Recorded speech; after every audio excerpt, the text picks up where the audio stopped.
Hello, welcome to the Ghost of Harrenhal. My name's Simon. And I'm Mackelly. Thank you for joining us for episode 186 of our chapter-by-chapter book review of A Song of Ice and Fire by George Martin. Today we'll be discussing chapter 42, Life, the Universe, Everything, of A Storm of Swords. That's Daenerys 4. And as always, we're going to chat about the chapter and try not to spoil any future plot points for you. And hopefully we're going to provide you some entertainment along the way. We will summarise what happened, discuss our thoughts on it, provide some useful background, compare it to the television show, indulge in a little pedantry, and cover some relevant news and listener correspondence. Be sure to check out the show notes. They'll provide some additional information about the characters and geography of this chapter. How are you? I am doing just fine. We just got off a really fun wild fireside chat. I thought that was a really good one. We're actually kind of getting good at those. Yeah. I mean, because it's a different media because we're videoed. Right. So, for instance, we both checked our teeth before we started. We did. In the camera. But I think we were pretty stilted. The trajectory is similar to the podcast, actually. We went from being quite stilted and not sure what to do to being... This one was the best we've done, I think. Yeah, I thought so too. Yeah, we've definitely had a good one. And credit to the question, which was excellent. It was excellent question. I just had to use our podcast to defend myself right before I walked down here to meet up with you. Stacey said, "What the hell do you do with your time?" Roundabout, Stacey and Molly were getting on me about how they were questioning, what have I built? Like, a lot of my friends, some of my friends work with wood and they build bookshelves and things of that nature. And they're like, what have you ever built? And, I was naming things around the house that I fixed or put up or whatever. And they're like, no, what have you built from scratch? And I was like, you know what I built from scratch? I built a podcast from scratch. So how about that? Yes, well done. You have attributes that are not manual labor. Yes, I don't think I would take severe umbrage with my family if they asked that question of me, especially because I would have nothing to say. Right. I would go around showing the light bulbs that I've changed. I changed right. That one. Yeah, I mentioned all of the light fixtures that I've replaced. So I kind of along the same lines. Except that's real work. I literally just did the light bulb. Well. Now Lucas is taller than me. I've stopped doing that. Yeah, that's right. He can do it now. He can take over that task. Speaking of things that I have done, I did something yesterday that when I did it, I thought, oh man, if Simon was here, he would probably bang his head off the wall in annoyance at what I just did. It was so me. You would have said to me, that was the most you thing I've seen you do. So okay, let me take a hazard a guess. It involves overpraising something sappy and sentimental. Definitely sappy and sentimental plays into it. There you go. So we have. Wait a minute! You cried at work. So we have a screened-in porch. Yes. We have two parts of our deck. One part's screened in, one part's not. And there have been 2 bumblebees that have been caught on the inside screened-in porch part of the deck. On the inside of the screens. Once they get in, they can't figure out how to get back out. Yeah, so it's very difficult. It's pretty standard to find dead bumblebees and wasps and stuff on the floor in there. So I didn't really think much of it. And then that was like a couple days ago. And then yesterday I was standing at my kitchen sink and there's a window from my kitchen sink that looks into the screened-in porch. Yeah. And in the top right corner of the screened wall there that I was looking at, the 2 bumblebees were side by side. And the 2 of them could have been anywhere in that screened-in porch. It's, there's some square footage to work with. But no, they were side by side to the point where their little bumblebee hands were touching. And I thought to myself, these two bumblebees, they've realized they're not getting out of here, and they thought this is the end of the line for us. So And now they're holding hands as they go yes, into the long good night. exactly. And so I started to walk away, and I was like, no, don't do it. Just walk away. They're just bumblebees. Just walk away. But no, what did I go and do? But I got it. They were up high, so I got a chair, and then I got Tupperware with a lid. And I put the Tupperware over top of them and used the lid, slid the lid around until I got them in the Tupperware, and then took them outside and put them on the banister of the unscreened in portion. And I thought, not on my watch, you two aren't going out like that.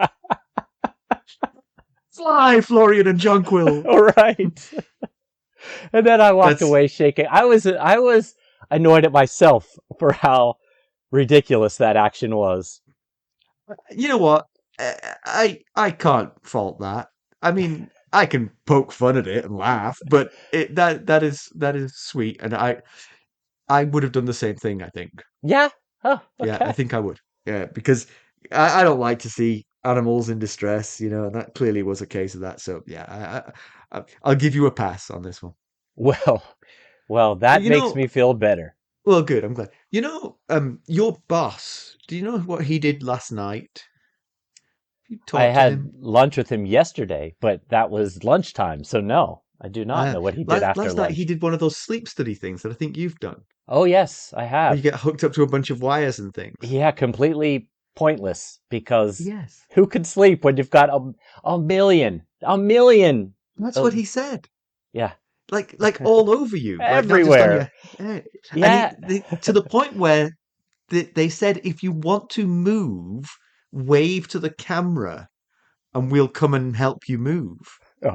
It is ridiculous how many little nodes you have, and they put them on your legs too because they're checking to see if you have restless leg syndrome.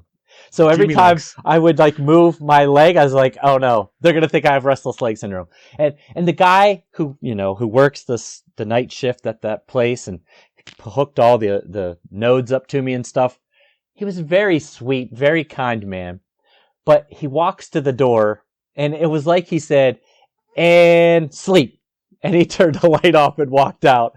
And my eyes just got saucer big all night. I think they said I was in REM for 9 minutes or something all night long. Not the best night's sleep you ever had. No, not at all. That's what Mark said. He said that typically, if you want to move, you just say, hey, I want to move. There's a microphone, and they pick it up. But the guy said the microphone wasn't working, so he had to wave to the camera. And so he wanted to roll over, and he waved to the camera.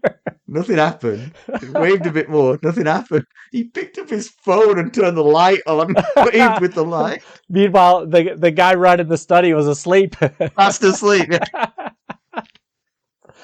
Oh, goodness. Well, I've started wearing my Apple Watch at night. Which does all the things without any of the pretty aggravation. much. I don't know how accurately it does it, but it gives me a lot of feedback. So it may not be accurate, but at least it's reading your real sleep rather than... Right, yes. Mark said he thought he slept about 45 minutes the whole night. Yeah, right. That's miserable. It's not ideal. So he was cracking us up though with the cell phone, waving the cell phone in the night. Right, one of the things you're doing wrong is you're picking up your cell phone in the night. Quit waving your cell phone around. What's wrong with you, man? Sleep, man. I was thinking about it that they do all that to sort of guarantee the result. Oh, you have terrible sleep problems. Here, buy this $2,000 machine. Right. Anyway, let's get down to business. How did we leave Daenerys Targaryen? Well, last we saw of Dany, she was in Astapor, feigning like she was going to sell all of her possessions. Well, technically, Illyrio Mopatis' possessions, along with Drogon, who I'll say is hers, in return for all of the Unsullied, including those still in training and those uncut. However, when the transaction was complete, Dany freed all of the Unsullied and asked them to kill the slave masters. Oh, they obliged. They sure did. Without hesitation. Mackelly, why don't we give him the summary of this one? Why don't we? Okay, so Dany and Ser Jorah Mormont survey the scene before the walls of Yunkai. 5,000 soldiers stand ready to defend the city against Dany and her recently acquired unsullied army. The enemy army is made up of 2 bands of sellsword forces, totaling about 1,000, and 4,000 Yunkish slave soldiers. However, Yunkish slave soldiers aren't the same as Astapori unsullied slaves. No, indeed. Yunkai is known for training bed slaves, so their prowess lies in the art of the 7 sighs and the 16 seats of pleasure, not so useful on the battlefield. No. But if you jab them hard enough in the 13th seat of pleasure, that will slow them down. Ser Jorah is confident that they can easily conquer this army. However, Dany would prefer better odds. She doesn't want to just defeat this army. She wants to take the city and not lose any of her men in the process. She asks Jorah to request that the leaders of the 2 sellsword forces and the Yunkish force meet with her in her tent, spacing them out so that she can meet with each group individually. On her ride back to her tent, she stops and talks By the to way, Grey can I Worm. just interject on that? Spacing them out in time, not like putting them in different corners Right. of the tent. You've got this 6 feet. You've got this 6 feet. See, you go over to one group and you whisper to them. And if they look excited, the other 2 are like, hey, Hey, I want that deal. whatever you told him. Anyway, on her ride back to her tent, she stops to talk with Grey Worm, the new unsullied leader chosen by his peers. So Jorah has given him high marks on his training as a commander. Unlike most of his brothers, Grey Worm did not pick a new name when freed. He finds this name lucky. It's the name he was given the day that Dany set him free. She requests his presence for the meetings with the enemy leaders. Continuing on her way, she ruminates on the tens of thousands of Astapori who chose to follow her rather than stay behind in Astapor. Dany left the city under the leadership of a council of former slaves. This new host requires a lot of food but provides little benefit to Dany's cause. However, she can't find it in her heart to turn them away. Jorah will do it for her. Yeah, he would. At high noon, Jorah leads the 3 captains of the sellsword company, the Stormcrows, into Dany's tent. Dany suggests they either do what all sellswords do and flee, or they can join her on the victorious side. After slinging insults in both directions, Dany tells them to tell their men they can sup on gold and glory or face death. She wants their answer by tomorrow, but they provide their answer pretty immediately with a resounding no. 2 hours later, Miro, also known as the Titan's Bastard, arrives. The huge Bravasi commands the Second Sons. He launches immediately with the insults, which Dany returns in kind. Dany points out that the Second Sons have a history of running from a fight and urges him to follow suit today as well. Otherwise, stay and fight for her. Sexual innuendo after sexual innuendo is hurled back and forth until Miro agrees to consider joining Dany's side. Dany gives him a wagon full of wine to share with his men as a parting gift. She wants an answer tomorrow. Arstan and Jorah urge her to stay away from the Second Sons. They're near as bad as the Brave Companions these days. They're out here because nobody in the free cities will hire them. But Dany needs a mounted force, and either of the sellsword hosts will do for her. Grazdan Mo Eraz, the envoy for the Yunkai, arrives in style with 50 men on black horses and him on a white camel. He threatens to enslave her and sell her to a pleasure house. Knowing a bit of Westerosi politics, he suggests she move on and save her men to win back her throne. He also offers her a chest of 50,000 gold marks if she'll just keep on going. See, I think he should have taken that in the opposite direction. I think he should have gone with the well, I'll help you win the throne. Here's 50,000 gold marks, and then move to the I'll sell you as a bed slave. Right. If Don't that one start with that and then be Right. nice. Yes. Yes, right. Dany hopes to find many more of such chests when she takes the city. She offers a gift in kind. 3 days to send out every slave in the city and arm them with weapons, give them food, coin, clothing, and goods as payment for their service. For that she'll spare the masters and their city. When he calls her mad, Dany utters a single phrase in response. Dracarys. Her 3 dragons respond. Drogon's flames catches Grazdan's Tokar on fire. He storms out, threatening death to her dragons. When she's alone with her war council, Dany announces they'll attack 1 hour past midnight. What? That's what Jorah thought too. Seems the offer of time was simply a ruse. The Stormcrows will be busy arguing over her offer. The second sons will be drunk off the wine she gave them, and the Yunkai think they've got 3 days. They'll use these, plus the cover of darkness, to take them all by surprise. The men are impressed. Jorah says she's Rhaegar's sister for sure, Arstan adding she's a queen as well. Near midnight, a man is caught sneaking into the camp. It's Daario Naharis, one of the captains of the Stormcrows. He's brought before Dany carrying a sack as well as good tidings. The Stormcrows are hers. Not only that, but he's hers as well. When Dany asks what the other 2 leaders think of that, he turns over the sack. The heads of the 2 men roll up onto the floor. Dario claims that her beauty was the inspiration behind his insurrection. He said insurrection, people. Get your minds out of the gutter. He brags on his fighting and lovemaking skills for a bit, and Dany likes his swagger. He pledges his service to her. Jorah voices dissent to the idea of Dario leading the Stormcrows in battle. He should be kept under guard until the battle is over. Dany trusts the man, pointing to the heads, which are now being burned and consumed by the dragons, by the way, as proof of his loyalty. She sends Dario off to prepare his men for battle. Jorah tells Dany that that was a mistake, and Dany loses it on him. She tells him how much he means to her, her best friend, her brother, the Lord Commander of her Queensguard, and so on. But she doesn't desire him, and she's had enough of him pushing all other men away from her so that she has only to rely on him. She then sends him away to also prepare for the battle. Hours later, a restless Dany summons Arstan Whitebeard to tell her stories of her brother Rhaegar. He tells her how Rhaegar won the greatest tourney of all at Harrenhal. Dany recalls that that's where he crowned the Stark girl the Queen of Love and Beauty. Dany wonders if she'd been born sooner and been Rhaegar's wife, if Rhaegar would have been happier and not caused the chaos he did by stealing Lyanna Stark. Arstan explains that there was a perpetual sadness in Rhaegar, possibly stemming from the tragedy surrounding his birth. However, before the conversation can go much further, Ser Jorah bursts in and announces victory.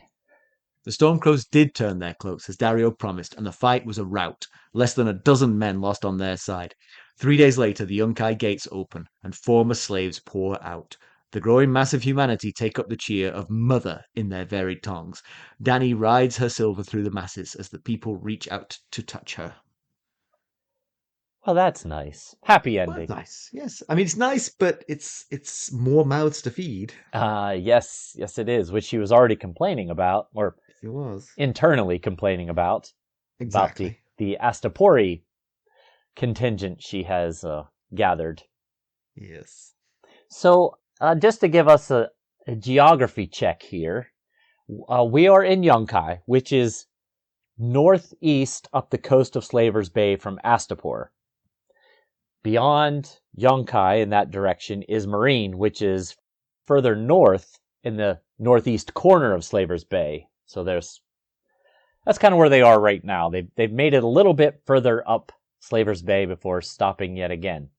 Yeah, so I mean, sort of simple-mindedly, I thought of Slaver's Bay as just being sort of a cutout, so they would be heading west as they went round. But no, it does slope backwards. So unfortunately, they are heading yet further east, which is not the Right. direction of Westeros. Right. And but this is a different test than Astapor was, because as I think Jorah points out, Astapor was taken off guard. They were complacent, and Yeah. she used surprise and trickery to get this done. The Yunkai, on the other hand, are literally sitting at their gates waiting for her. Yeah. But of course, they are not very well defended because their slaves are not fighters. Right. They're lovers, not fighters. The lovers, not fighters. Exactly. Yeah, of course, she does end up using trickery of a different sort. I was going to say, it wasn't a completely fair fight here either. Right. Like we said in the summary, what she does is she gives them all fake deadlines and then attacks before the deadline is up. It's a little bit unsupporting, It's a little bit unsporting, but effective. Yeah, I mean, when you're trying to protect the lives of your soldiers. Being unsporting is forgivable. Yeah, all's fair in love and war, they say, right? So, if she does this too many times, she might create a reputation of someone whose word can't be trusted. But it worked 2 for 2. She might have to come up with a different plan. Who's going to call her up on that, though? See that beheaded guy? He was really complaining about you. Well, they still do have to get past Marine. And I doubt that they're going to fall for either of the two options to choose. Although maybe they won't know who's going to get the word out, I guess, right? That's true. But she could go around, but she clearly has decided that her role here is to free slaves as she goes, so she's not going to go around either. Right. Yeah, I guess we'll get to that. I do have some thoughts on that, about her changing tact here. It seems like this is a deviation from her original stated mission to get to Pentos and Illyria Mopatis in preparation for storming Westeros. She's going to look like a huge army by the time she arrives in Pentos, but right. Under closer scrutiny, it's going to look a lot like the Wildling army. Right, yeah, just people... Mouths to feed. Right, yeah. But, at the start of the chapter, she doesn't have much in the way of mounted soldiers. Mm-hmm. She's got her Dothraki soldiers, but that's a very small group. And so she's worried about it. And it does seem like a bit of a flaw with the Unsullied is the fact that they are all just infantry, just, foot soldiers. Yes. The one thing about that, of course, is, do they get trained? Because you're absolutely right. They are vulnerable to mounted soldiers, and that's difficult to... it doesn't matter how well trained they are, that's going to be the case. So... Right. How do you build an army with them? Well, typically people don't build armies with them. They build bodyguards, and then you don't really need this. But when you're actually fighting a real war, you do need them to be mounted, and therefore you need them to be trained, because you can't just jump on a horse and be a horse rider, I would imagine.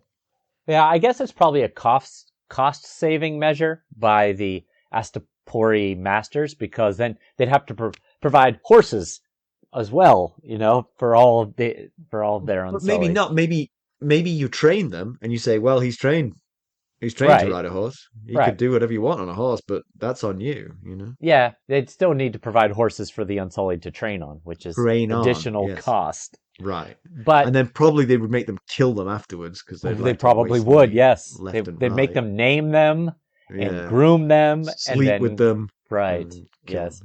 Now, to be fair to the Unsullied here, she's mostly concerned about her free soldiers, not necessarily her Unsullied soldiers. Yeah. She thinks the Unsullied will withstand a mounted charge.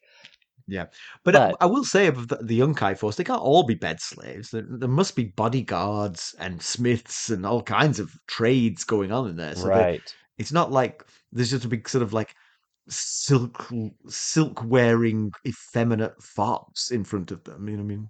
Right. Yeah. There's probably a mix. So the experiment of having the Unsullied lead, which of course is one of the other things that they don't bother to train them, is how to lead one another, seems to be working. Grey Worm apparently is taking to leadership very well and is helping to organize the army, which of course we said this when it started. If none of them are leaders, it's a big army to only have one or two, generals. Right. You definitely need a little bit of hierarchy there. Yeah, and we had discussed when we first learned that you have to provide your own officers with the Unsullied, is we discussed whether they were able to lead themselves, whether the wine of courage that they take from the time they're very young, which helps kill their nerves so that they don't feel pain, we had wondered if maybe that had stunted the development of their minds as well, and they weren't capable of leading themselves. But it seems, at least as far as Grey Worm goes, that he's doing a pretty good job coming up to speed as a commander of a force. We'll be right back. Hello, friends. Are you ready to make some unforgettable memories? Well, if so, consider the Marriott Bonvoy program. Discover the perfect destination for your summer getaway and unlock exclusive deals on luxurious accommodations. With our affiliate partnership, you'll enjoy unbeatable savings and a seamless booking experience. Don't let summer slip away. Visit Marriott Bonvoy today and make this vacation season one for the books. Use our Ghosts of Harrenhal affiliate page to check it all out and buy Bonvoy points or give some as a gift. The link to our page is in the show notes. Remind me, did they come with more wine supplies? I don't know that was negotiated. At least a recipe. Because it'd be kind of funny if they were trained and sort of the whole time through their training they weren't feeling any pain, and then the first time they got into battle it had worn off, and they were like, "Ow, that hurts! That really hurt." That would be bad. Yes, that would be. My 13th seat of pleasure. Yeah, I will say it's a big force for a first-time command, though. Yeah, I mean, 10,000 people under you. Now, Danny did mention that Grey Worm was the overwhelming choice for highest rank, which does sound like there's junior officers for smaller groups, possibly. Yeah. Presumably so. Yes. But yeah, I mean, one thing about the Unsullied is that they're easily trained. I mean, they're trained to be trainable. That's part of their life. So you're absolutely right. You need your mental faculties to do the leadership thing, and that was a question mark. But if that isn't an impediment, then you would expect them to take to it quite well. Right. Yeah. And sure enough, as they say, they're very coachable. Yeah. So you were talking about Dany's compassion eating into her plans. Right. Literally. Literally, you're right. Yeah, there's a short-term and a long-term issue here. Right. Do tell. Well, the short-term issue is eating up all the food as they go along. And, the long-term issue is it's inevitably going to slow down their overall progress to get to the free cities to, continue with Dany's plan. In two ways. One is because you're dragging along this huge host with you. And the second way is because you're stopping at every city to free the next bunch. Right. Yes. Yeah, so what does she do with them when she gets to the free cities? Is she going to try to take them with her to Westeros? Is she going to need more ships for the tens of thousands of people from Astapor and now the Yunkish slaves as well? She's not the Queen of Pentos. She can't say, "How's these people for me?" Right.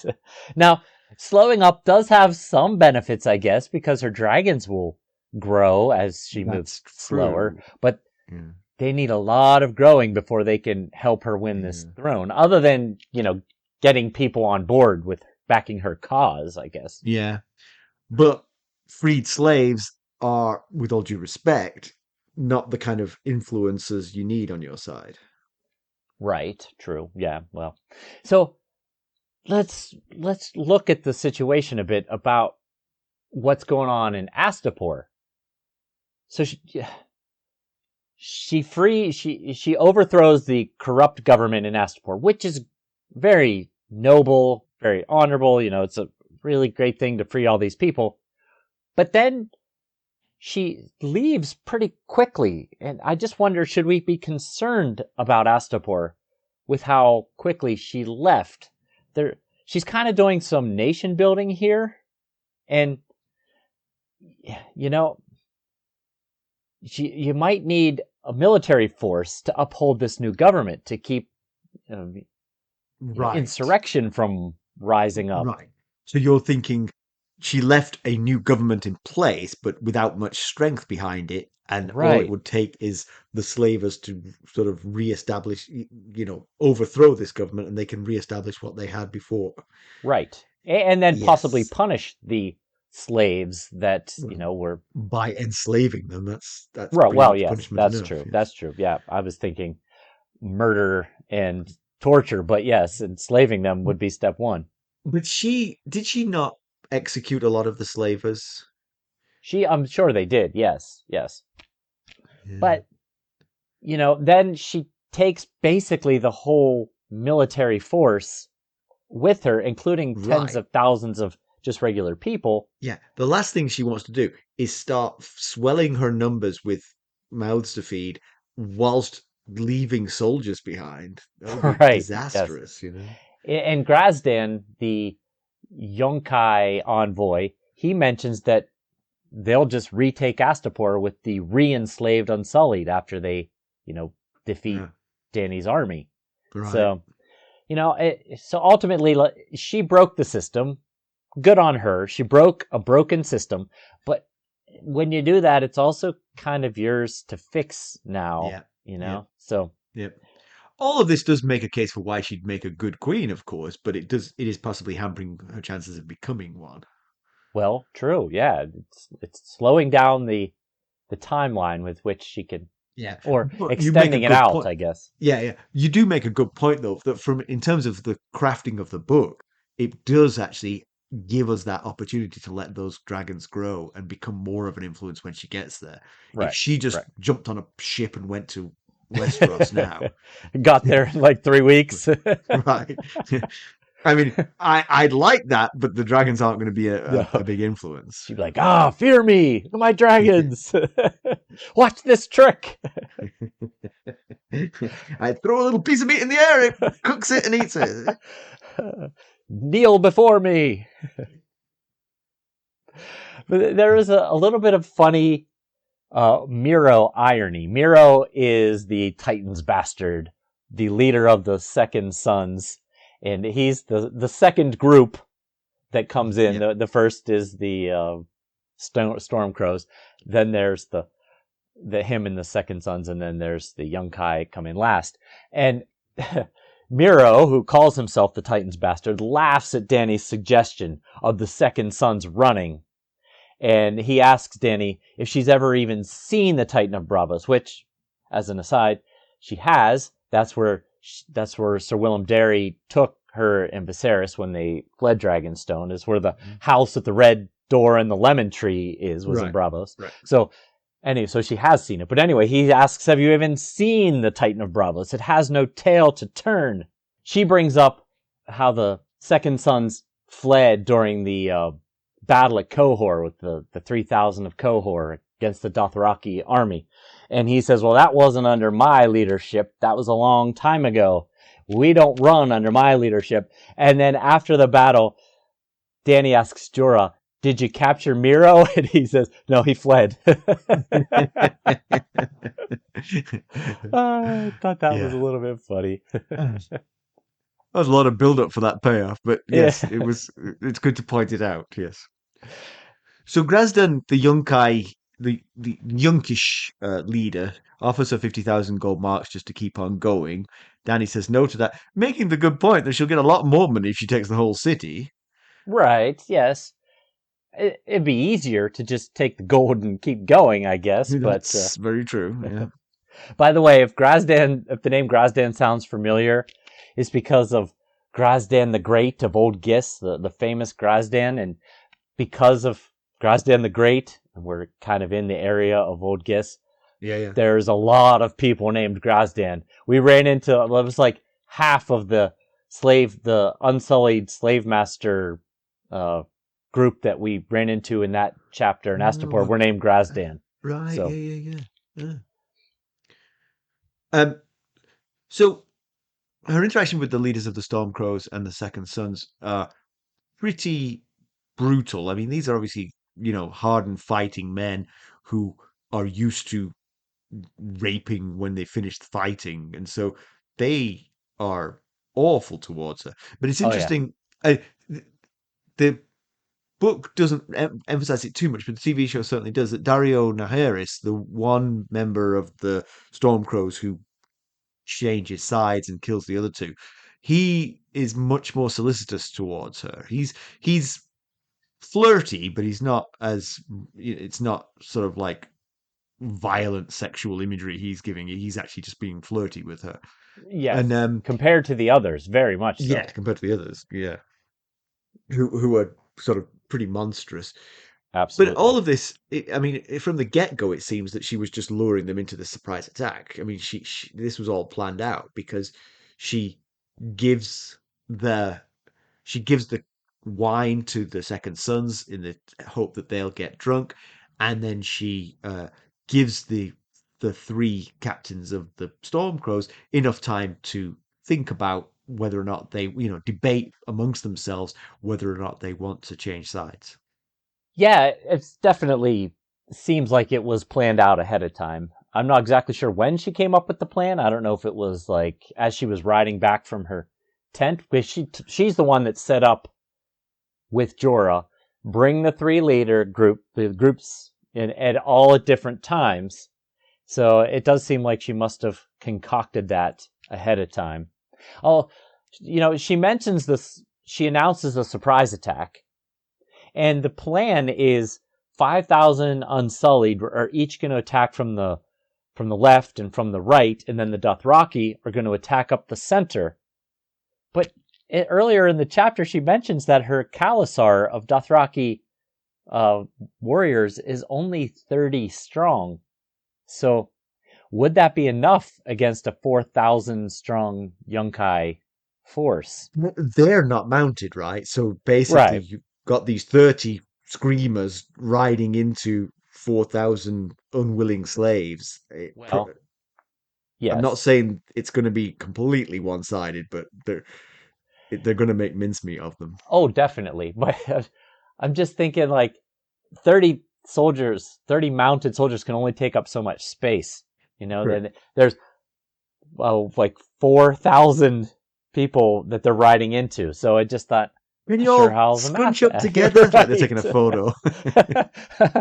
Not sure how that's going to work out. But yes, once they get in there, they will probably, quickly be taking people down in multiples.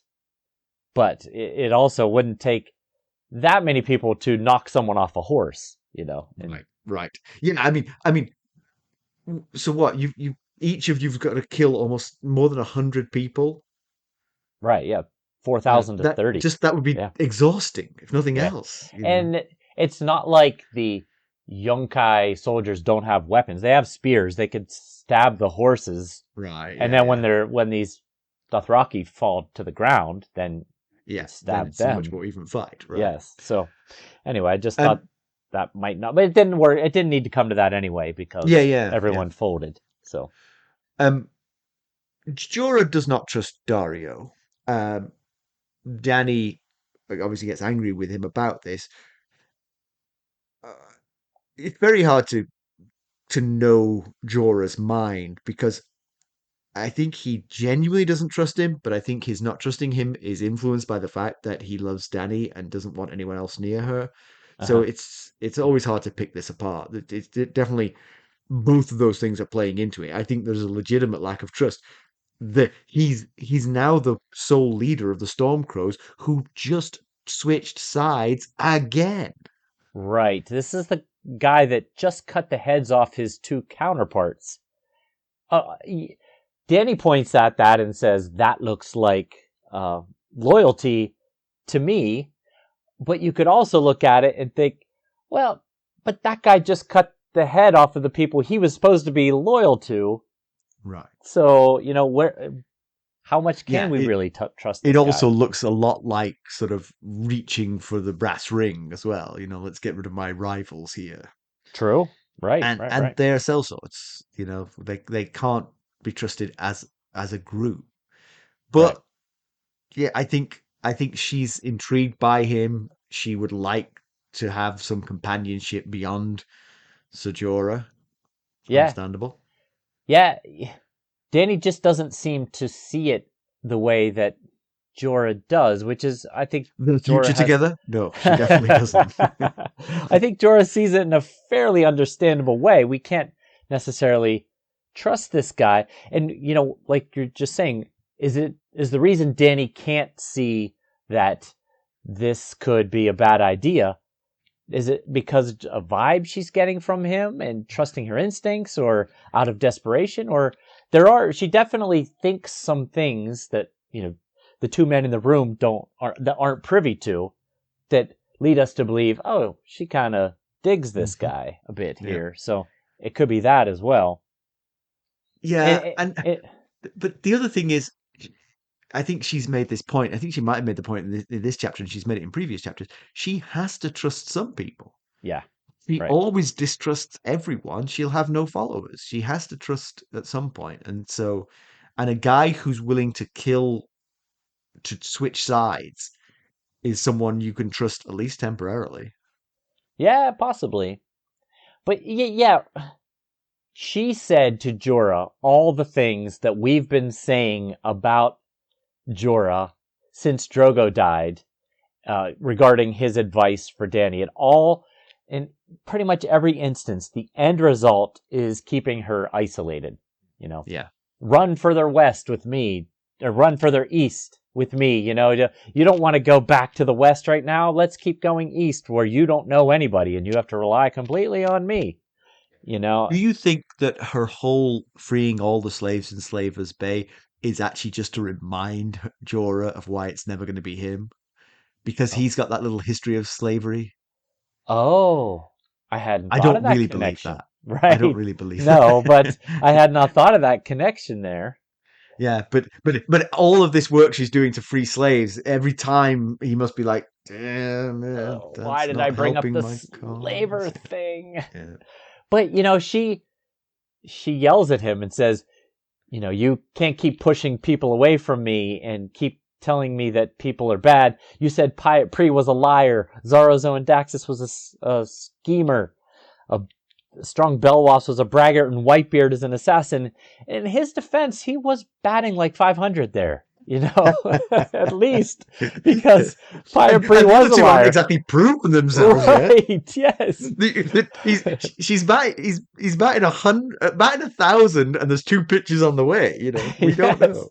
Belwas does seem to be a bit of a braggart. So, and I went back and read the chapter when they were on the ships, and they kind of have a similar conversation where he indicates that he thinks that maybe Belwas and Whitebeard are schemers. And she's like, those two couldn't scheme their way out of a paper bag. Are you kidding me? Speaking of Arstan, when she can't sleep while the battle's going on, she requests his presence and asks him to tell stories of her brother Rhaegar. And she leads into it by saying, I liked how you told me the story on the ships about how Rhaegar decided that he needed to become a warrior. Right. And what that was about was back when they were on Balerion, the ship Balerion, not the dragon Balerion. Arstan told Dany that Rhaegar was a studious child, had no interest in fighting. Knights around the Red Keep called him Baelor the Blessed Reborn. But then one day, he found something in a scroll that changed him. Nobody knows what, but suddenly he appeared in the yard of the Red Keep and told Sir Willem Darry that he needs weapons, he must become a warrior. So that's what she was referring to there. Did we speculate on that when we talked about it? We probably did. I don't recall, honestly. That was a while ago. Stop stealing my shtick. Too bad this isn't a call-in show. We really... First time caller, you guys are covering ground you've covered before.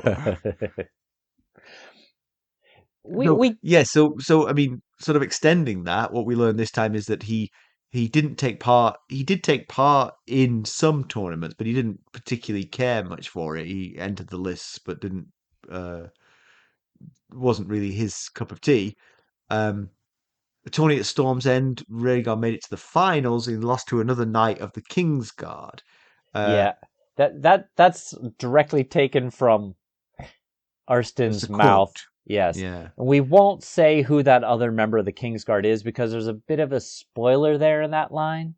So yeah, well, it's sort of a spoiler that Arstan doesn't name him. Yes, right. Yeah. Right. That's, I mean, I don't know, of course, I never do, but logically, when I read that line, I was like, oh, I know why Arston is not naming that person. Or it could be the fact that he's got that white beard and he's old and forgetful of details. I am in no position to judge. Speaking of Arston's white beard and possibly forgetting the details, as our story continues along, we will find many inconsistencies with the details that Arston gives us about that particular tourney. The Storm's End tourney. Yes, some things he mentions just don't line up with other facts that we get. So we'll try to remember that and bring them up as they come along. Yeah. But then he tells the story of the tourney at Harrenhal, of course, which is the most famous one, which indeed, as Danny knows, is the one where he crowned Lyanna Stark the Queen of Love and Beauty. Yeah. Precipitating all of this. Imagine if he hadn't. We'd be sitting here now watching TV. Right. We'd have nothing to talk about. I do love to hear about the details of the great tourney at Harrenhal, though. Like you were just alluding to, it feels like the hub of the wheel that set the chaos into action with the spokes heading off in every direction. You know, all the way back to the rumors of Rhaegar's council with the lords about removing his unstable father. Yeah. You know, Jaime donning the white cloak at that tournament and what it meant for Tywin and the Lannisters and their line of succession.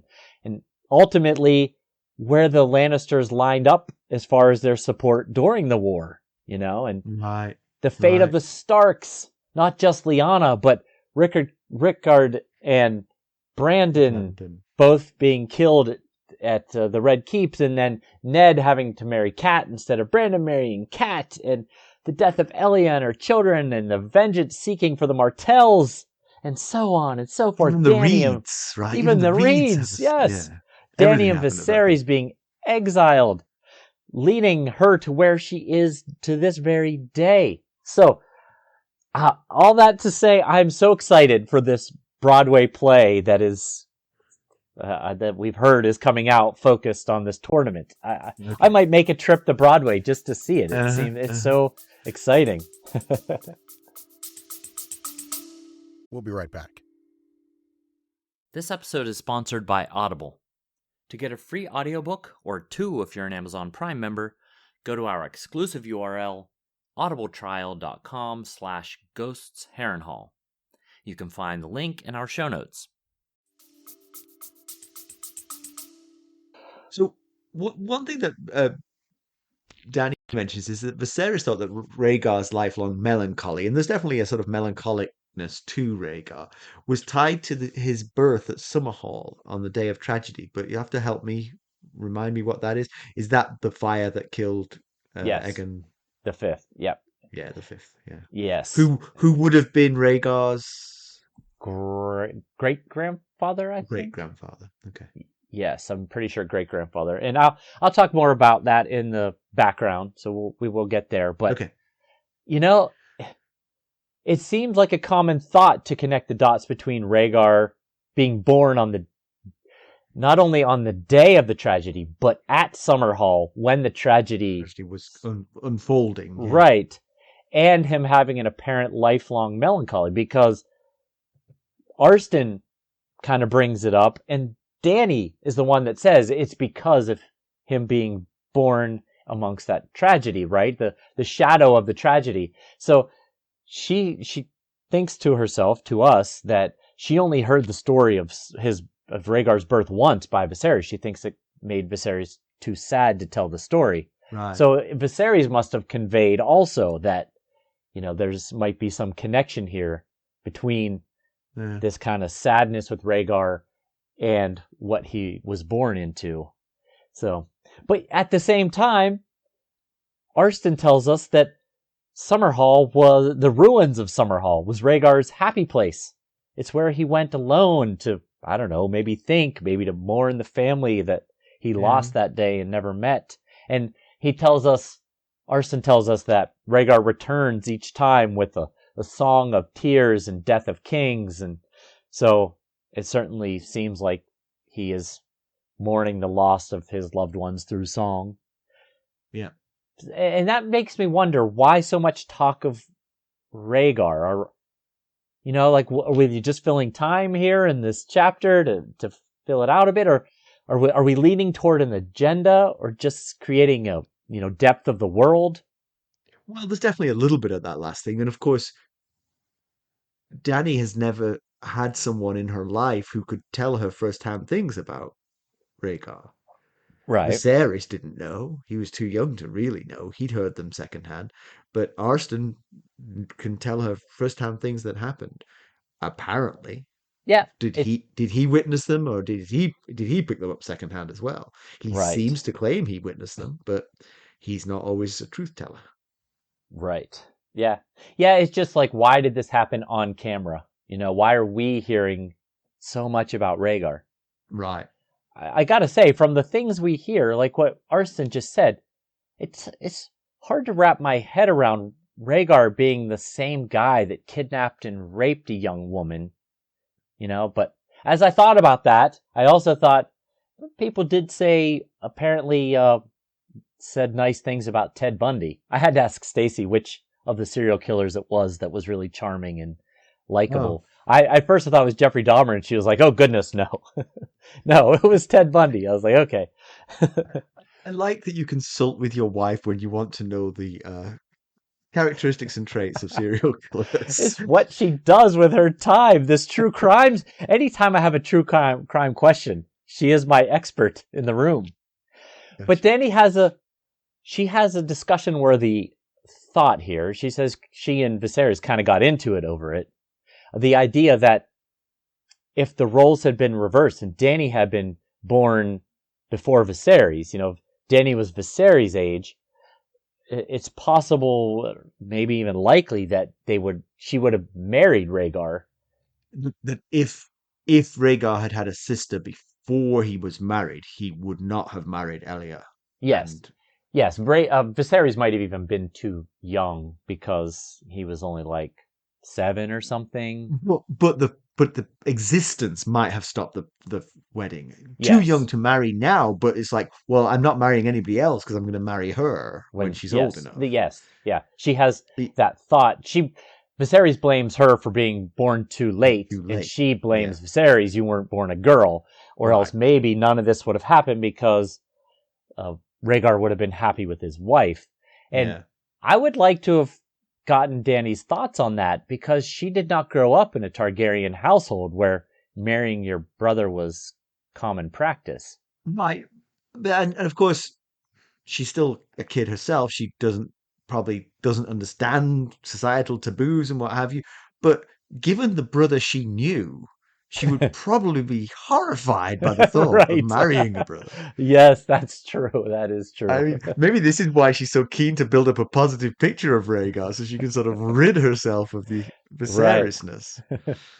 That is a good reason why we might be learning so much about Viserys all the time or Rhaegar all the time when we're in Dany chapters. So they succeed. The Yunkai free the slaves. The slaves come out and they celebrate with Dany, and they call her mother, and everyone's happy.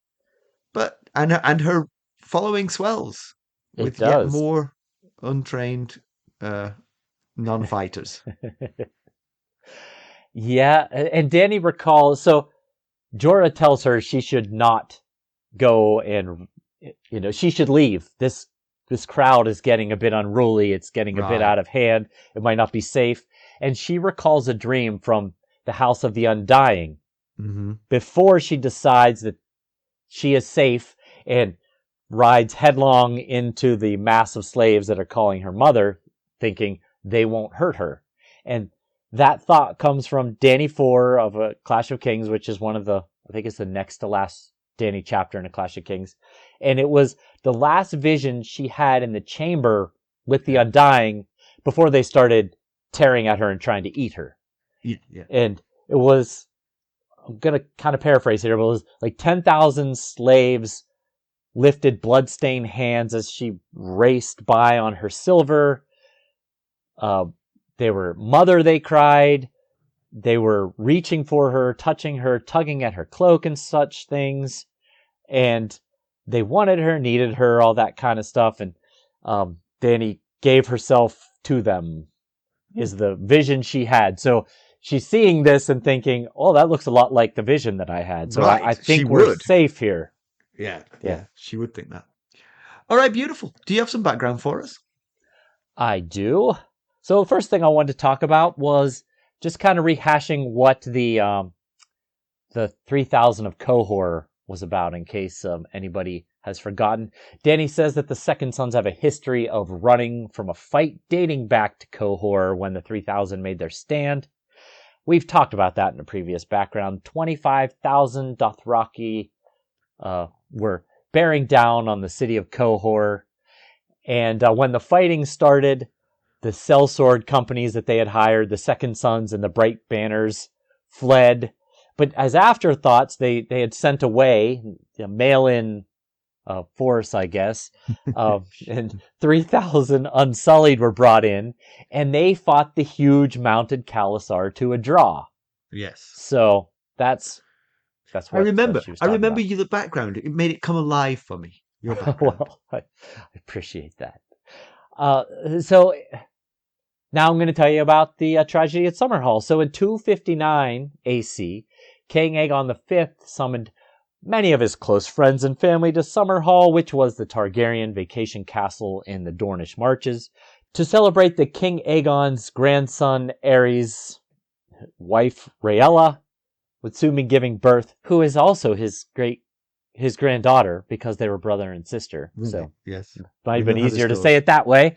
Anyway, she would soon be giving birth to the king's first great-grandchild. Aerys was the son of the king's heir, Jaehaerys II, not the one married to good Queen Alysanne. Right. And Rhaegar was born in Summerhall the day of the tragic fire. So, we get a one-time possible contestant for the prince that was promised. Because remember, one of the things was born amidst salt and smoke. And, that certainly lines Yes. up a bit here. Rhaegar was Right. born amid smoke of the fire and the salt of the tears for the tragedy. Right. Clearly not right, because he died. But then I wondered, could he have realized it? Because he was an introspective kid, Could he have thought, oh, I must be the warrior. I must need to become a warrior because I'm the prince that promised. Maybe he read that somewhere about the prince's, this prophecy. Or maybe he had a dream about it or whatever. I'm not sure if the read it in the scrolls is fact or not, or just Arston, thinking that that's probably what happened or whatever. Although I will say that the man in Dany's vision when she's in the House of the Undying that looked a lot like Rhaegar's description and played the harp, he said of his baby, Aegon, what a better name for a king. He is the prince that was promised, and his is the Song of Ice and Fire. So it's possible he changed his mind at some point, realized, oh, it's not me, it's my son that's the prince that's promised. Oh, okay. But baby Aegon died. Right. Right. Yes. That's Yeah. Anyway, I guess I just wanted to point out that Rhaegar at one point was a contestant for the prince that was promised. right. And right. possibly his decision to suddenly need to become a warrior was because he realized I it. very much approve of that because I was thinking about it. I was trying to think about what that scroll was when you first mentioned it, and I was like, I wonder if it was something about this the prince that was promised. And sure enough, you came up with that in the background. So thank you. I Aha. appreciate that. Comparison with the TV show, this whole thing is very protracted in the TV show. It actually spans 3 episodes, I believe. Wow. Yeah, between the sort of arrival at Yunkai, the sort of meeting with Dario Naharis, then there's a battle scene with Dario and Jorah and Grey Worm break into Yunkai just by themselves, and they sort of hamstring the forces from within. So there's no real battle. It's over before it starts. Okay.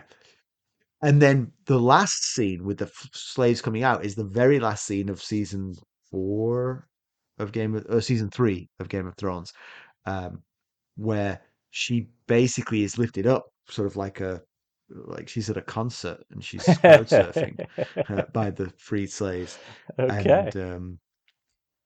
and it's funny actually. I think quite a few seasons finish with Dany, because Oh, I think season 1 finished with the dragons, it right? did, right. The dragon's on her shoulder after And I think Drogo's pyre. there's another scene with a fire that I think is a season ender as well. Okay. Spoiler alert: Dany might survive for another season. Um, so yeah, it was all there, including the beheadings and everything. So and she's definitely interested in Dario Naharis, who actually he's one of the few people who they changed the actor Oh, between that's seasons. right. He was a Yes, different I actor, and remember yeah, this. he And he is played down a lot compared to the kind of outlandish description we get of Dario Naharis right, in yeah. I mean, this he's just sort of chapter. like a good-looking hunky guy. He actually Yeah. the guy who played him first is the guy he was in Deadpool. He was the bad guy in Deadpool. Oh, okay.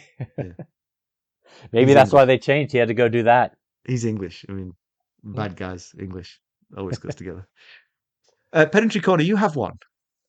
Ah, yeah. I just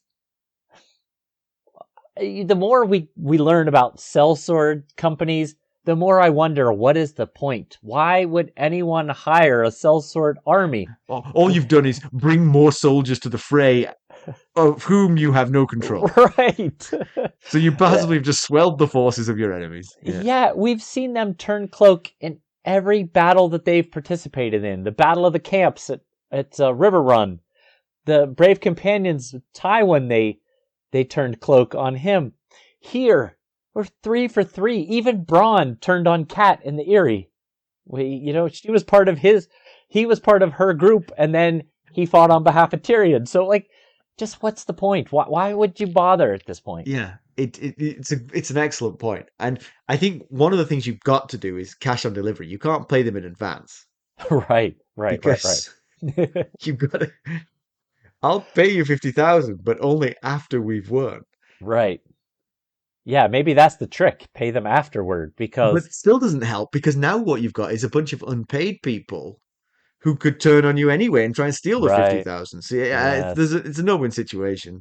I Oh, understand why the great lords are hesitant to and yes. use Yes. sellswords. The one I had was this is a common complaint. So you've got 4,000 slaves who don't know how to fight, and you're going to line them up in a field to fight the Unsullied, who can fight. I think I know where you're going with this. You have city walls. Those You have walls city behind walls. you. Now, I would be very much like those slaves. I'd be cowering in that field, absolutely terrified. And as the Dothraki screamers came at me, I'd wave my spear and fall over. Yeah, but I could drop rocks from a wall. Right. Yeah. That I'd be good at. Gravity would really be helpful too. Really. So I have no idea why you would choose to fight that way. I mean, I guess maybe to show off your numbers, but that's not a good idea. Maybe And they've been plus, talking to Georah Mormont. They're like, right. 700-foot wall. What do we need that for? Let's go out past it. Work for the Night's Watch. News and notes. Okay, so you asked for it. HBO is delivering. I think you asked for it, Mackelly. I asked for it, yes. Mm-hmm. What did you ask for? Do tell.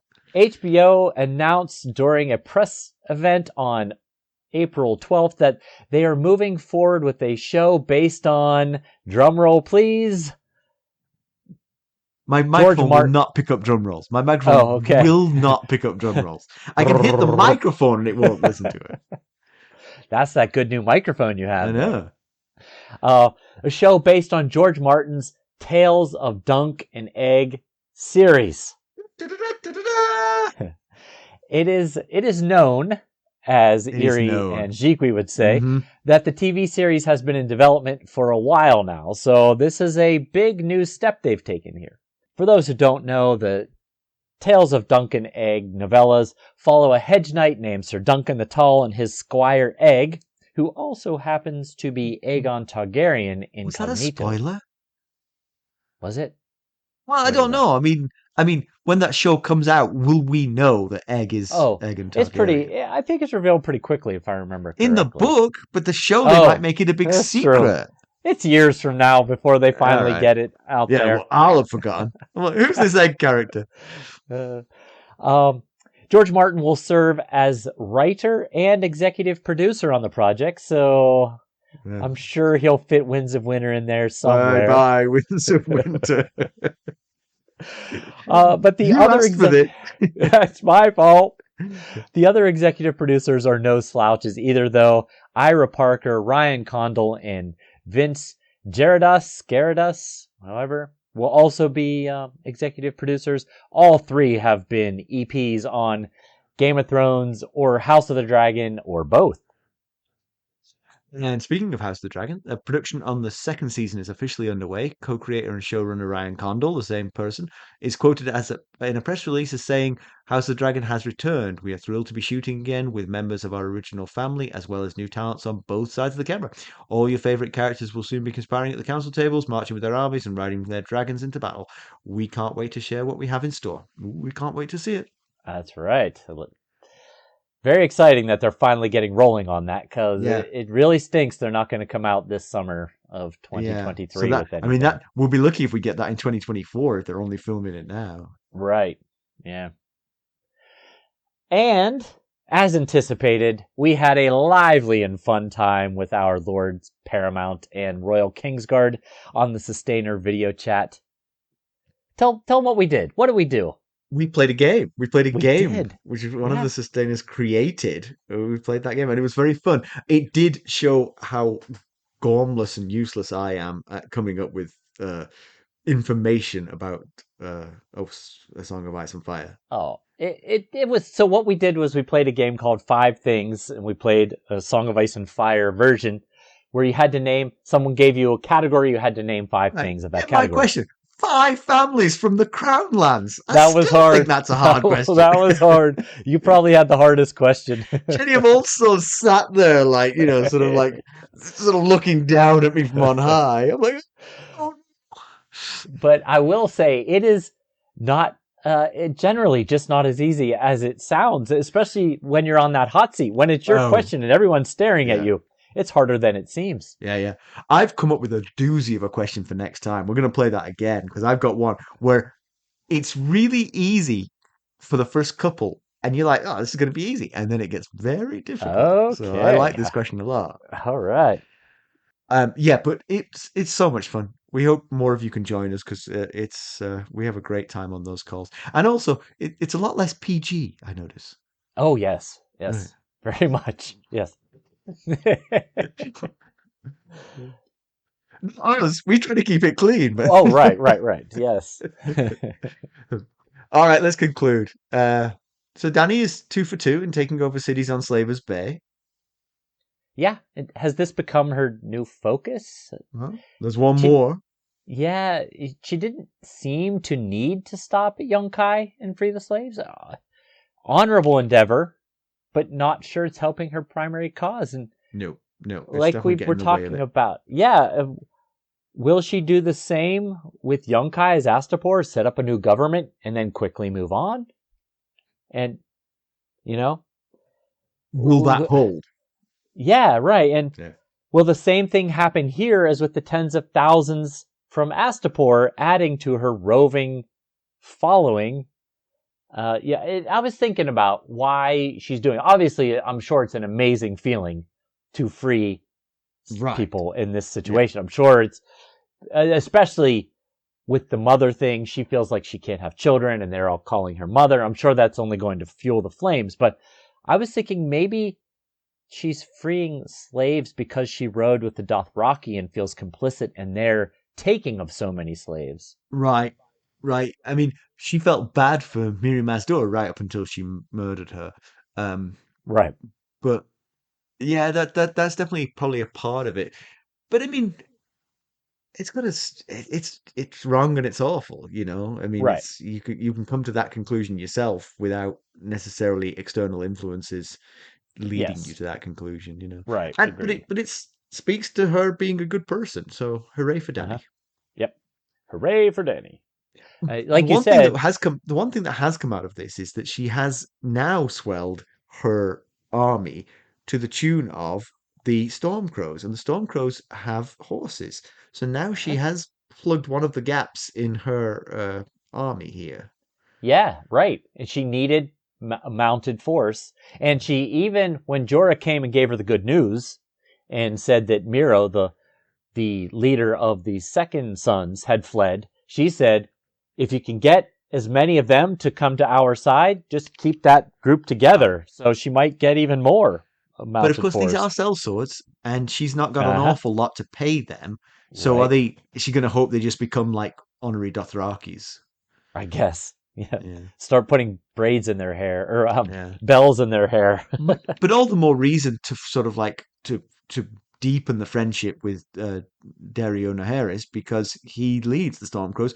If he's fond of her and wants to be around her, he'll keep them. That'll keep them together. Yeah. Yeah, that's true. It's possible. Anyway, I shouldn't say it's true, but it's possible. Definitely, yes. Jorah is in the naughty corner for overstepping his bounds. He's definitely been doing the things she accused him of. Oh, yeah, but, for sure. He also wouldn't be the first person who's not secure in their relationship with someone to go that route of trying to steer everyone else away because they don't feel secure in the position they want to be in anyway. So, but, he did save Dany's life by suspecting that someone was up to no good in that wine cellar in Vaes Dothrak. Of course, he did know ahead of time because he was also part of the plot. Part of the plot. But she doesn't know that. Yes. Mixed messages there. You're right. He should have brought that up when she was saying you keep accusing everybody of being up to no good. Well, that goes to Jorah's guilt. I mean, he's got that guilt. He's got the slave guilt. It's like, oh man. And she doesn't fancy me. Come on. Why am I here? Well, it does seem that maybe Dany can be manipulated with a nice smile and blue eyes. Well, not manipulated necessarily. I mean, Dario Naharis provided everything she wanted here. Well, yeah, manipulated might not be the best word. She can be persuaded, maybe, is a better word. She's young. She wouldn't be the first young person to be caught up by the cut of someone's jib. But also he delivered what he said he would, and so while he's doing that, no reason not to trust him. When he lets her down, that's when you get rid of him. Did she possibly get lucky that she backed the right horse here? I mean, she can talk to Ygritte about falling for a pretty face and a nice smile and backing a turncloak and how that works out. Yeah.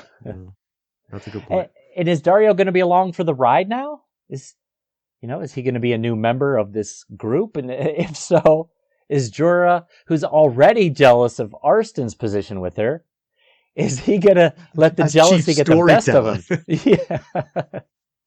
Is he going to do something to compromise his standing with Dany because he's, so jealous of Dario? What if their relationship, Dario and Dany, becomes physical? I mean, Jorah's mind might just explode. Who's up next?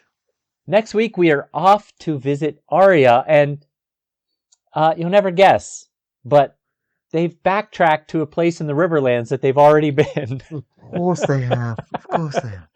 But I will say, wow, do we get a revelatory bomb dropped on us. So you wait and see. You're going to want to tune in and hear what it is. I will. All right. There's 3 ways that you can help us. You can leave us a positive review. You can buy some merchandise at ghostsofharrenhal.threadless.com. You can buy us a cup of Arbor Gold at buymeacoffee.com/ghostsharrenhal.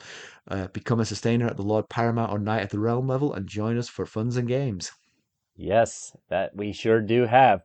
And as always, you can reach us at ghost.harrenhal@gmail.com, but you can also go out and follow us on Twitter at ghostharrenhal or on Facebook, Instagram, Discord, and YouTube. Thanks for listening. Thanks. Bye. Bye.